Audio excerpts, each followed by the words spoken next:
She prays to Our Lady. She says, I promise to you that if I so much as lose one child, I will stop being a midwife. Birkenau was where women were sent. She went up to this German physician and she said, actually, I'm a midwife. I hear you need one. It was 24 hours a day for the next 2 years, non-stop. The blankets were moving with the vermin and the fleas and the lice. It was absolutely horrific. She could put all that effort knowing that, 99% of these children would die. How many miracles have to happen? How many interventions of God? Almost saying, no, I want Stanisława to help these ladies in labor. As Stanisława herself said, these babies were born to live.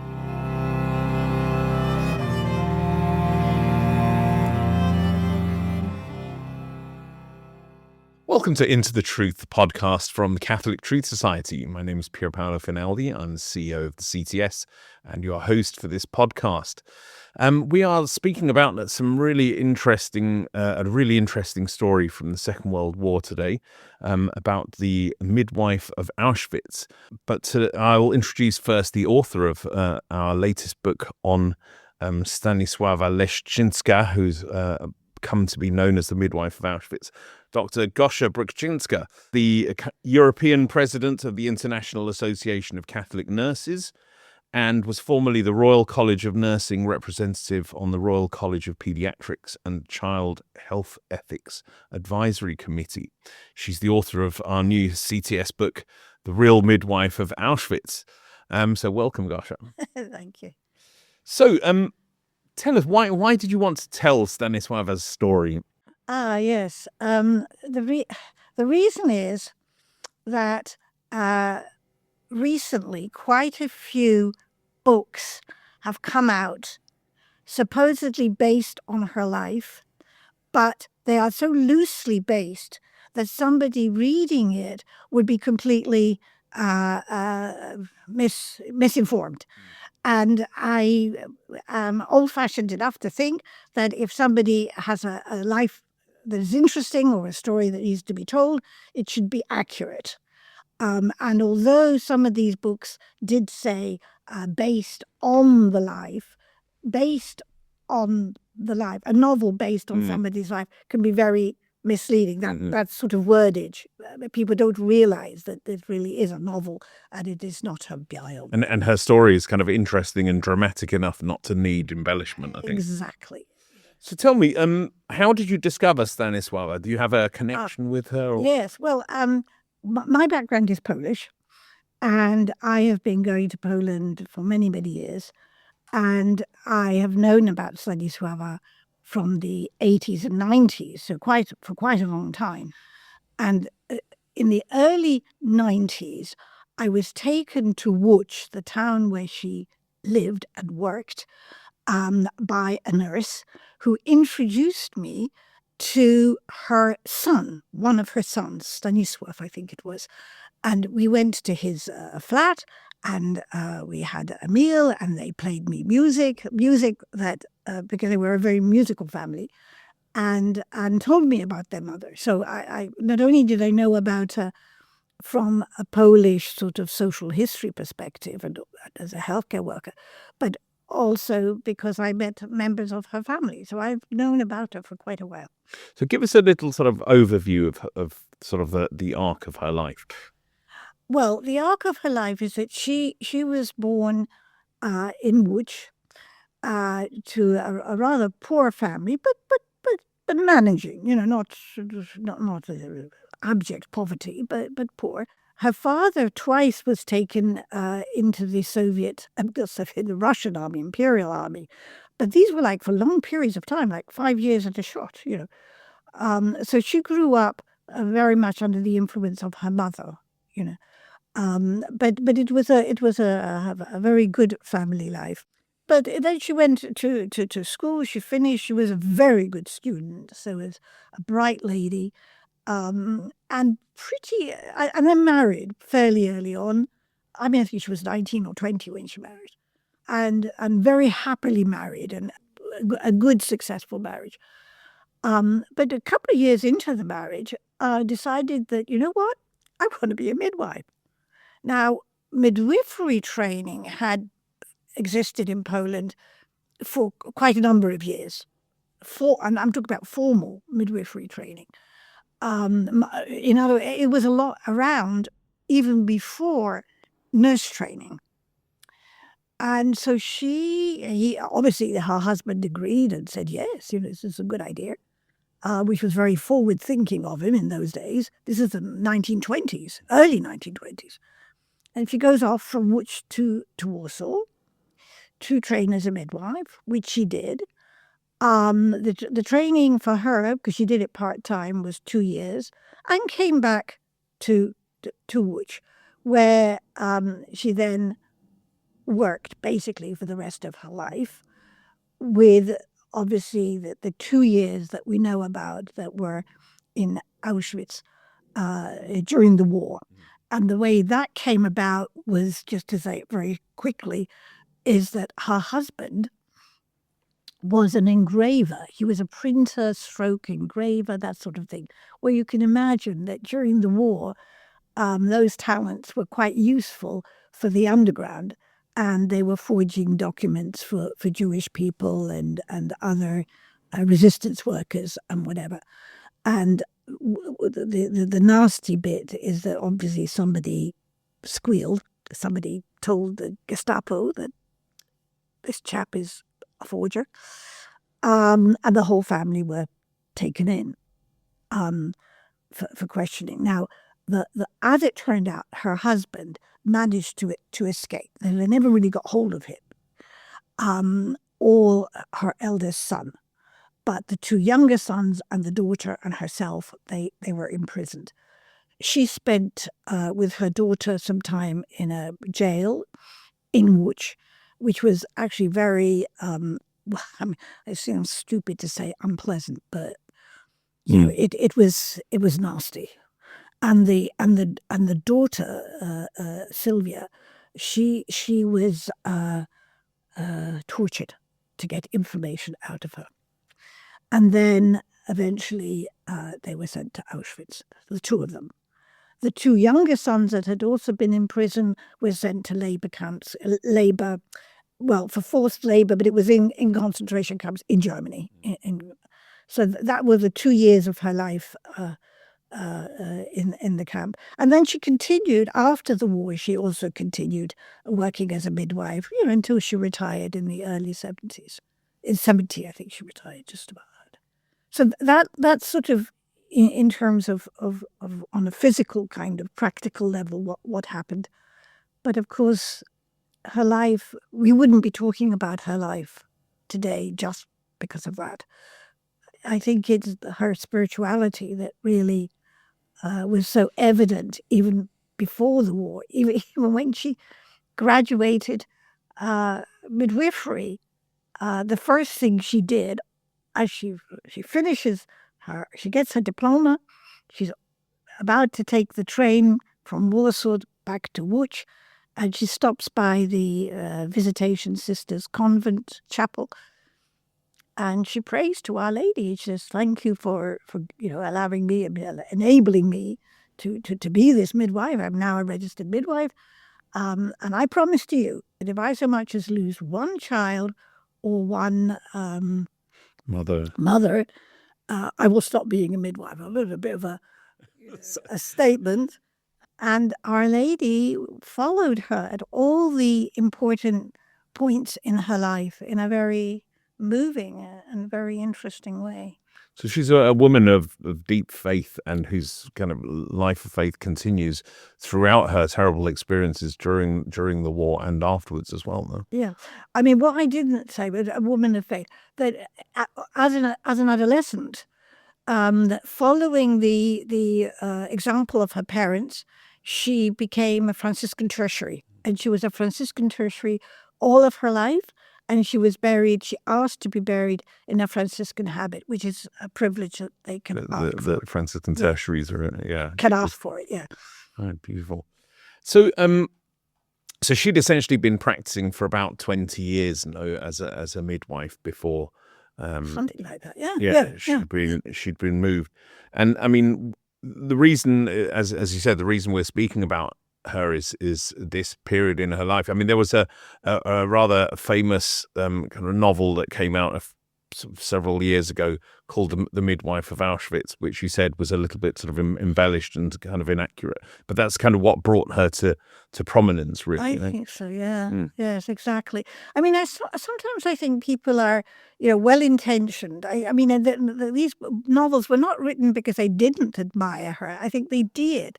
But there was too much embellishment. And there's several books, actually, not just one, several. And some of them are better than others. So, I mean, sort of slight warning, if it's this is usually a fairly family friendly show, but some of the things that we're going to have to speak about are really kind of quite unpleasant. And she really had a horrific experience during her time in Auschwitz-Birkenau. So tell us a little bit about how that came about and why, what was the situation? Why did Auschwitz need a midwife? Yeah. That's a very good question. Why? Depending upon where in the war, there are either more women being sent to Auschwitz who are pregnant than at other times. So like towards the end of the war, far more. There's no doubt about that. But I think I was thinking a lot about this. How come so many women? And I think one of the things we tend to forget that in today's world, a lot of women actually are taking the pill. It might not be a nice thing to say to Catholics, but that is the truth of it. So at any one time, if you had a group of women, today, not that many would be pregnant. In the 1940s, a much bigger proportion of women at any one time, would be pregnant. So anyway, so they were at various times either rounded up or because they were Jewish or all kinds of reasons why they would, or because they were political prisoners, and they would end up in Birkenau. So with Auschwitz-Birkenau, the Birkenau part of the concentration camp was where more of the political prisoners were, where women were sent for longer periods of time. So they were not immediately sort of sent to the crematoria. Conditions in the camp were so bad that several barracks were put aside as what we would call hospital barracks. But they were nothing like what we would think of as a hospital. And although they were set up for something like 250 women in resident, people to live there, but by the end we were looking at 600, 800. So I mean, the overcrowding was horrendous in these hospital barracks, and a few of the bunks by the door were put aside for pregnant women. That's how it was when Stanisława started off in 1943. That's how it looked like. So this Clara gets ill, and Stanisława heard about it. She had been in the camp not very long, maybe 6 weeks to 2 months. The first bit of which was in so-called quarantine, so wasn't yet forced to do a lot of labor. But she heard that the midwife was ill, and she actually just went up to one of the German physicians. We don't know which one. It's never there's the famous Mengele was on. Everybody thinks it was Mengele. She got to know him, and he got to know her very well. But whether this was the one that she went up to, that is not clear. But she went up to this German physician and she said, "Actually, I'm a midwife. I hear you need one." Somewhere it says, well, in the documents about her life, that she actually produced her diploma. I have problems actually. I think it must have been a little piece of paper, almost one of these little I guess a card or something. Yeah, really. How she couldn't have had a whole, but somehow she managed to preserve that little piece of paper. And as I mentioned actually in the book, I'm not sure that the physician was at all impressed by that piece of paper. She wasn't German. She didn't go to a German school. Only German midwives were the proper midwives. So he couldn't care less. But something in her resolve, in her approach, and he actually said, okay. But what I think we have to really take on board is that you weren't allowed to approach these officials, like stand out of line and say, hey, I want to talk to you. It didn't work like that.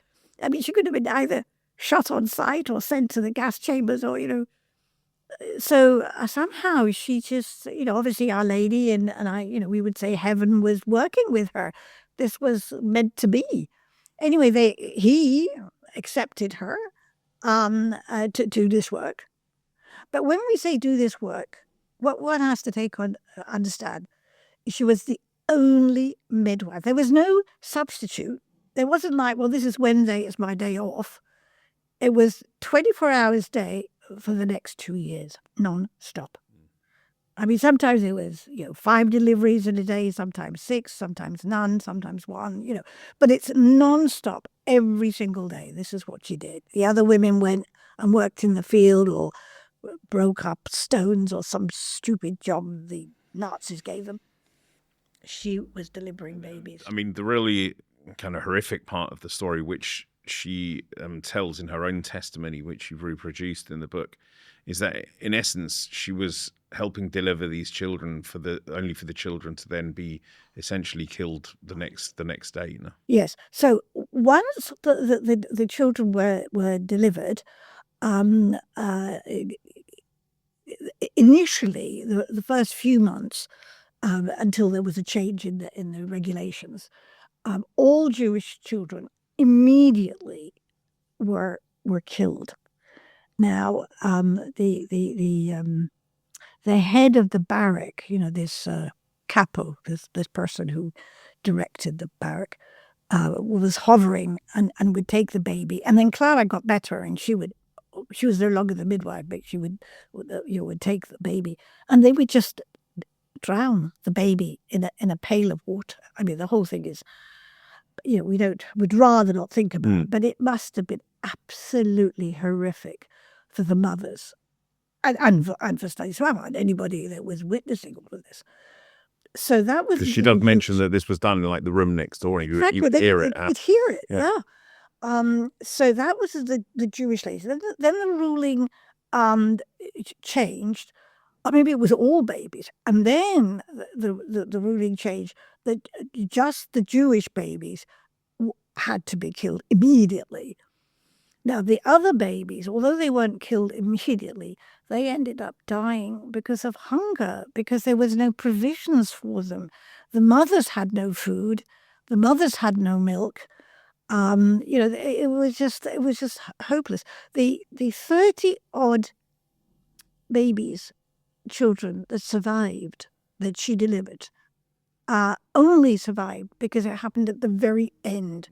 And so liberation came just in time for the mums and for the babies. There's a story which is particularly interesting and just shows Stanisława's kind of cleverness in that they would take for example, the sort of more Aryan-looking children, even the Polish one, and then send them off to other places around Germany or in Poland. But she would kind of tattoo a mark on them that she hoped would then be able to, if they survived, to be able to kind of recognize these children afterwards. Indeed, yeah. That was the children, the babies, were sent to Nakwa in the first instance, and then to other places. And I read somewhere that a couple or several children were reunited with their mothers, which would be interesting to kind of follow that lead up. I mean, you're not talking in the teens, you're talking about 5, 6, 7, but even so. Yeah. So, I mean, the amazing sort of statistic that we hear from this story is that she delivered over those 2 years over 3,000 babies, which is kind of incredible. What's that? That must be at least, 10, 5 a day at least, 5, basically 6 a day. 5, 6 a day for 2 years. And that out of those, because she's asked at a certain point to give, there was a sort of obsessive record keeping in these prison camps, and she's asked at one point to give a kind of summary of all the children and the mothers who died in childbirth, and she kind of amazes the official by saying, "I haven't lost a single child or a single mother." Yeah. That was actually to Mengele. Yeah, and he was absolutely furious. And Stanisława, when she was talking about this and retelling this whole story, said that she could just see his feet sort of dancing up and down, and people say, well, how come she was looking at his feet? And her son, Stanisław, says that it's because when she was thinking and concerned, her head would she would look down, so she was actually looking down at his feet. But he was absolutely furious, and he couldn't believe it. And he said even the best German obstetrical units don't have that kind of a record.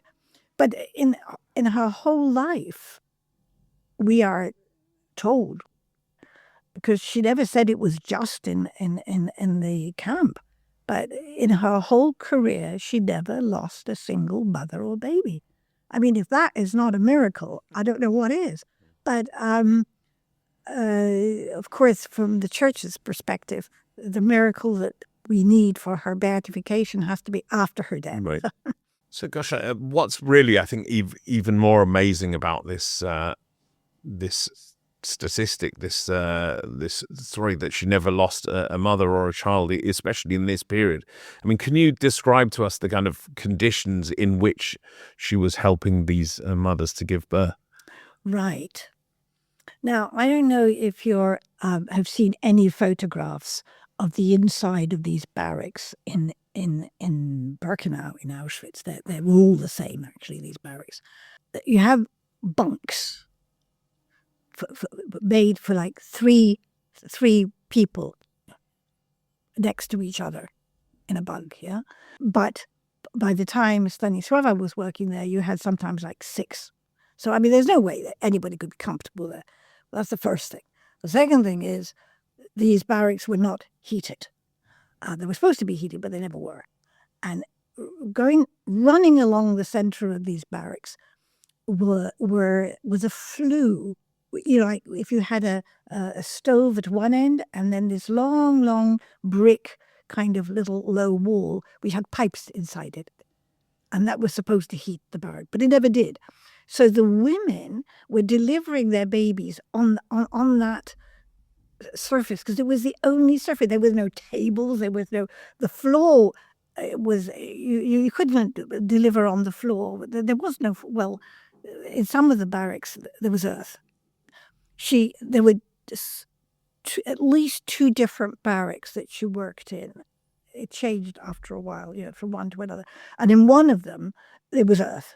And when it was raining and in the end of winter, when the ice and the snow melted, it was just you were ankle deep in mud. So the floor was out of question. So Stanisława made it such that on these blankets, the blankets were put on the flue on this kind of brick wall kind of thing, and they would be delivering that in front of everybody. I mean, forget privacy, forget all of that here. Now, when I say blanket, this is not a neat little kind of nice fluffy thing. This was apparently, according to her and according to the witnesses that we're talking, they were moving.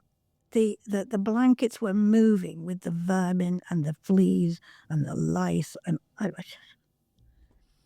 the other thing that they talk about, the survivors of the camp, is the stench of these so-called hospital barracks, because really the main problem for the women, apart from TB and all these kind of obvious things, but was diarrhea. They were dying of gut problems and exhaustion and whatever, and there was no water. So there was no hygiene. There's no water, no nothing. And then to deliver a baby in this kind of context, I mean, now, as it turns out, I mean, we've got the testimonies and witnesses of people that knew Stanisława and what it was like in her barrack. And there are also statements that have been gathered by the Auschwitz Museum and their books about the subject, which are very interesting. So anybody that's interested in what these hospitals were like and what it was like for women and what it was like for children, all of that has been beautifully documented with witness statements. But it was absolutely horrific. I mean, you read that, and you're not talking about somebody would say, well, this table isn't very hygienic.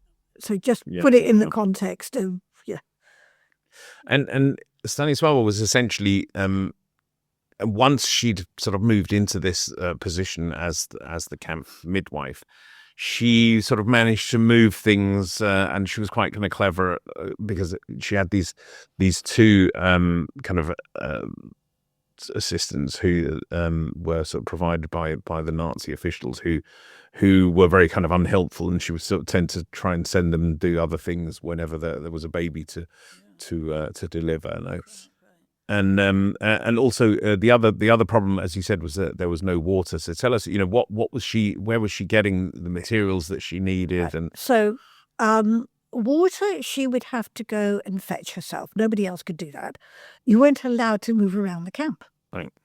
So she, given that she was the midwife, had to have the water. So she would have these pails, and she would go from one end of the camp to the other. If you look at the camp maps, you can see exactly where the water was and where her barrack was.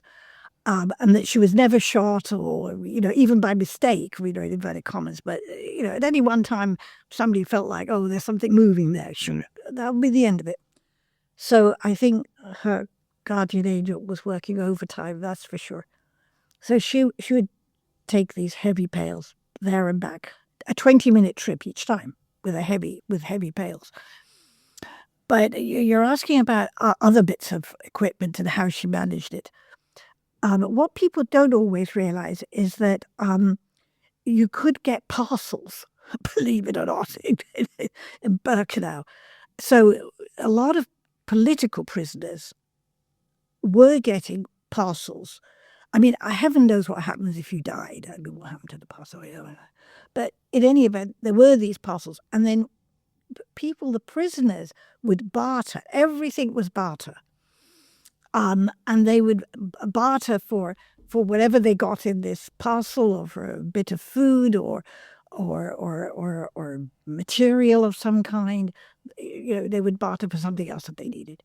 And Stanisława did a lot of that. Now, in order to provide for these infants, so she tried to get them, either equivalent of a diaper, but some kind of protection.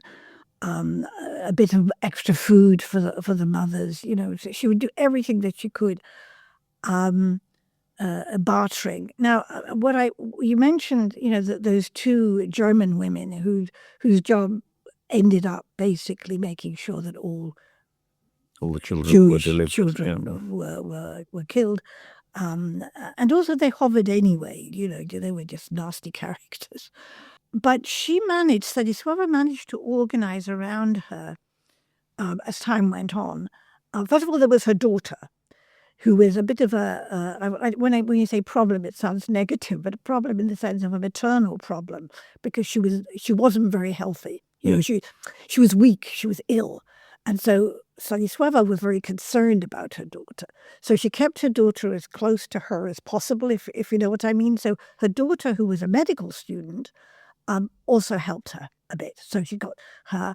Then there were a few physicians who were prisoners who would come and go and would help her as they could.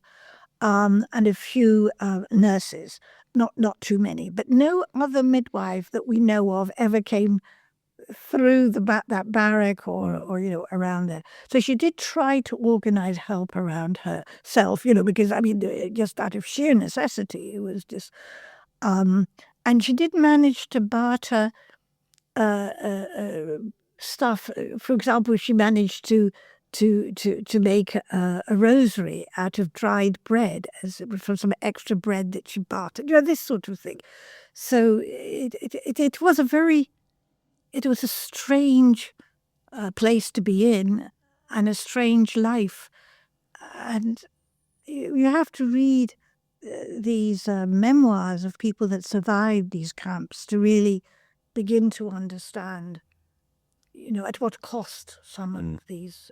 What do we know about her life of faith during that period? Well, exactly. So she made this a rosary. She managed to find some picture of I think it was Our Lady. I can't remember, but certainly they used to say the rosary.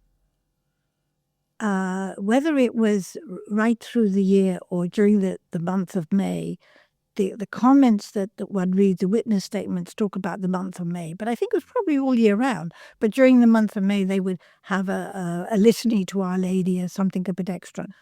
So the way that would look like is that they would have to be very quiet, because these are big, these barracks, and the kappa was at the other end of the barrack, and you didn't want to draw attention. But people would gravitate to where Stanisława was, and these little services that they would try and do. The other thing, that was a very clear prayer time, and people would gather, and not just Catholics, but others. But the other thing to mention is that all through her life, when she was delivering a baby, she would start the delivery process by a prayer, and she would invite the mother to pray, and she did the same in the camp. And I think we know that she had a very deep personal prayer life, and that was very much appreciated by the women who were there in the barracks with her. And not to forget to say, she baptized the babies. Now, this is before the teachings or the understandings of Vatican II. But in that time, the thinking was that if a baby is not baptized, well, I don't know, it wouldn't end up in heaven. It wouldn't go to heaven. We don't know. It's God's mystery what happened to these babies. I'm sure it wasn't a bad place, wherever they were. But she herself felt that all babies should be baptized. Now, obviously, before the war, the parents were baptized in their own time. But in the camp, if she didn't do something about it, there's no way these babies. So she did. And all babies were named. It wasn't like baby B or P or, every baby had its name. And sometimes she would actually suggest the women were so exhausted and so terrified, and she would just say, well, Adam or Eve or, but the baptizing of the babies was every baby, whether it was a Jewish baby or a Christian baby, or the mother was an agnostic or an atheist. And the amazing thing is, they all agreed. She didn't do it behind their back. This was, and I think this was obviously a religious act, a very beautiful one. But it was also a naming ceremony. It was giving value to this baby. It was a humanizing act. Exactly. This is something to celebrate.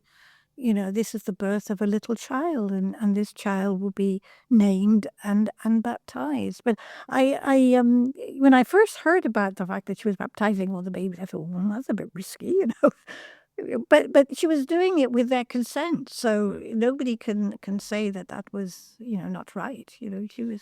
Yeah, because it's often spoken about that really God, where was God in the camps, and so she very much had found her own way of bringing kind of God into the camp.